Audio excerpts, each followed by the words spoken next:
Today I want to talk about why we have conflict in the world. Now, this conflict can be boiled down to whenever you have two opinions or two realities conflicting with each other. In Latin, it's called dialectic. Two realities, two opinions. These are when two people have two different truths, and those truths end up clashing and not equal to each other. How do they handle it? Now, in 400 BC, we have what's called the Platonic dialectic. That was the dialectic that was written about by Plato and Socrates. This was a product of the city-state of empire and thus fueled all monotheistic religions that we know now. So all of these systems are created through this dialectic. And it basically says you have person A and they have their opinion, their truth of what reality is. And you have person B and they have their opinion and truth of what reality is. And they have conflict with one another. And this conflict could be physical, it could be mental, psychological, it could even be emotional, where they battle it out either in debate or a battlefield to decide who is the victor. And so whoever wins, let's say truth A wins, whoever wins, they get to consume truth B. So truth B ends up becoming a part of truth A and becomes a subset of it. And anything that does not equate to truth A, it gets kicked out. It gets disassociated with. And this is one of the reasons why we created a system where might makes right, and where pretty much psychopaths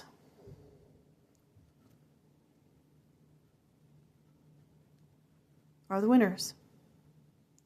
And the reason why psychopaths win is because they do not have invested emotional interest in the collaboration. It is not a collaboration. This is a conquest. All right? And this creates a closed consciousness or tribal boundaries around what everybody thinks of as true and what isn't true. And this continued on from 400 BC till the late modern or the early modern ages, which would be about the 1700s. Now, in the 1700s, we had a rise in class consciousness and created something called the Hegelian dialectic. Now, this is also the 1800s, which was the post-revolutions, the American and the French civil wars or revolutionary wars, and this was the collapse of the monarchies. This was when people decided we want individuals to rule themselves, and it was based upon humanitarianism, equal rights, social consciousness, empathy, and well-being. Now, the Hegelian dialectic operates completely different than the Platonic.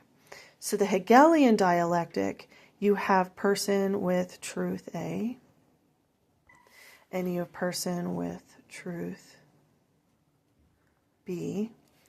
And what they do is, instead of conquest, they seek to understand. So this is understand. This is collaboration. So then B begins to incorporate A, and A begins to incorporate B. And once they decide to incorporate both of each other, they create a new reality through this collaboration, which is truth C. And C equals A plus B. So all of A can be true, and all of B's experience can be true, and it can exist within a reality of C. No, nothing is thrown out, nothing is discarded, everything is known, everything is connected. Now, in this, let's say a person,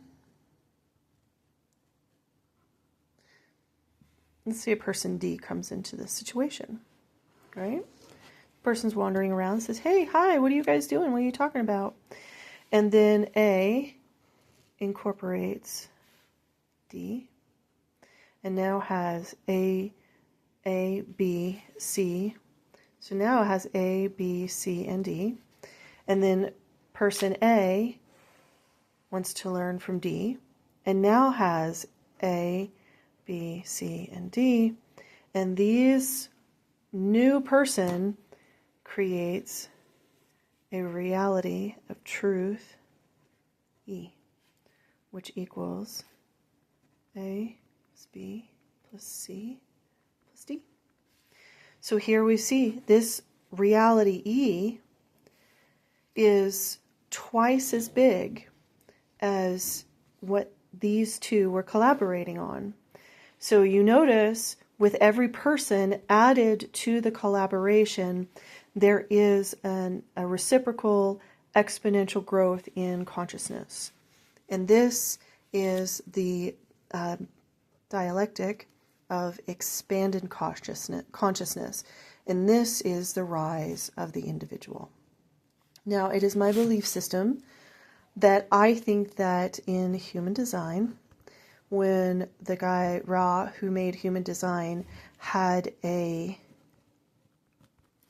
vision of 2027, what he was noticing was, I think he was understanding the tipping point between the two dialectics. So I would say right now about 80% of the world is still Platonic. And we've got maybe 20, maybe even less than that. But let's just do 80-20, right? So if everybody learns the Hegelian dialectic and learn how to live hierarchically, so basically on a non-linear, expansive consciousness way of connecting with others, seeking to understand people instead of dominating them and putting them in a box, what's going to happen is eventually these people will clash. And this is why you are having a hard time having relationships with your family and friends, because if you're moving out of the Platonic dialectic into the Hegelian, you're trying to interact and understand this person. So this person A is trying to understand this Platonic person A, but this person A is not trying to understand. They're trying to dominate. So theirs is there's an energy of domination, and there's an energy of understanding. Okay, so what does that do to this person? Well, what happens is when somebody gives up, they end up being subsumed by truth A. So they automatically think, because you're trying to understand them, that you are actually acquiescing to their hierarchy. So they think that you are actually saying that they are dominant. That's why your heads are butting and you think that they're a narcissist. It's not that they're a narcissist, it's the fact that they are living in a closed, bounded conscious loop. And the more you try to empathize and understand them, the more they think they are winning, and they think that you are conceding to their version of reality. The only way they will break out of this is if they are educated and understand the dialectic is actually imprisoning them. And they are not able to grow, and they are keeping their consciousness small and their intelligence small, and they are staying ignorant.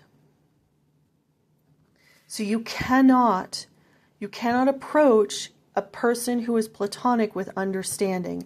The best thing you could do is leave them alone, and when they come to you, try to explain this dialectic to them. If they don't understand, let them go and walk away, because the more you try to understand them, the more they think you're acquiescing and you're saying that they're the winner. because in their rule, psychopaths win. But over here in the Hegelian world, empaths win.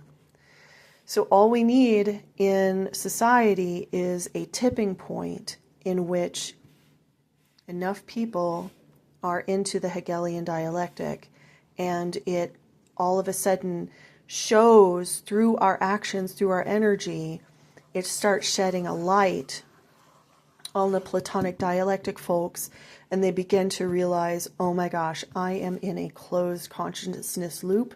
I am stuck and imprisoned in tribal boundaries. Perhaps I can try understanding these people here. All right. I hope this helps. This is how we are going to get forward in this reality field. And it's going to take a while. It will take a while. Unfortunately, this is not an easy process. I have been trying to educate people for the last decade in dialectic. Just every person that I meet, explain this is what's happening in the world. This is a dialectic. And a lot of people do not understand it until they experience it for the first time and realize, oh my gosh, my consciousness just expanded. I feel good. I feel right, because the body and the soul want expansion. It wants expanded consciousness. It is good for us. It is how an organic system naturally operates in nature. And if you don't do this, you will die. This is the way of death. Okay? And unfortunately, because this is a safe and closed bounded system, it's reliable, it is repeatable, much like, fast food and monoculture farming. It is, yes, it's safe, it's bounded, it's repeatable, and it keeps chaos out, and it keeps chaos at bay, but it also imprisons the people who are locked in it. So for those of you who are expanding your consciousness out here into the Hegelian dialectic, just keep learning from everybody you come across. If I could just give you one piece of advice, number one, learn. You are here to learn from every person you come across, even somebody bounded in this prison system, okay? You are here to learn. The more you learn, the more your truth bubble grows. And the more your truth bubble grows, then you meet another person and you learn from each other. None of us are better than each other. We all have something to teach each other. Even if you think your truth bubble's pretty big, every person you come across has something to teach you. Remove the arrogance and the grandiosity of colonialism from Platonic dialectic, because that's where it all comes from. This is all about, I'm better than you. I know more than you. I am different. I am more good. I am whatever. This is the dialectic we're looking for, is that everybody is a unique consciousness with their own world of knowledge, and I seek to learn them. If we're respectful and we're benefiting each other, it is a collaboration and we grow. And the more people who join in, the more we grow and the more we expand. And this is a healthy and growing system. And this is the system of life. And the reason why our technology is basically a crash and burn technology is because it is based upon the Platonic dialectic. Only when we get enough people who are making technology, who are inventing things, who are in this energy of life, only then will we begin to see technologies that actually benefit humanity and the planet itself. So, I'll start with Mr. Hegel. He had it going on back in the 1800s. He knew what was up. Little did he know that this would be the heart of every conflict going on in the world right now. I hope this helps, and good luck, because the journey is hard. This may seem very simple, but explaining it in all the different categories that people make decisions on every day, oh my gosh, it is endless. Like, the fight is endless. It is a battle to keep your consciousness expanding in a world that wants to imprison you. So if you find somebody out there who has an open mind like you, learn from them. Do not see them as better or lesser than you. See them as your co-collaborator in expansion of consciousness. And we can all work together and make this a much better world, filled with humanitarianism, equal rights, social consciousness, empathy, and well-being, and life.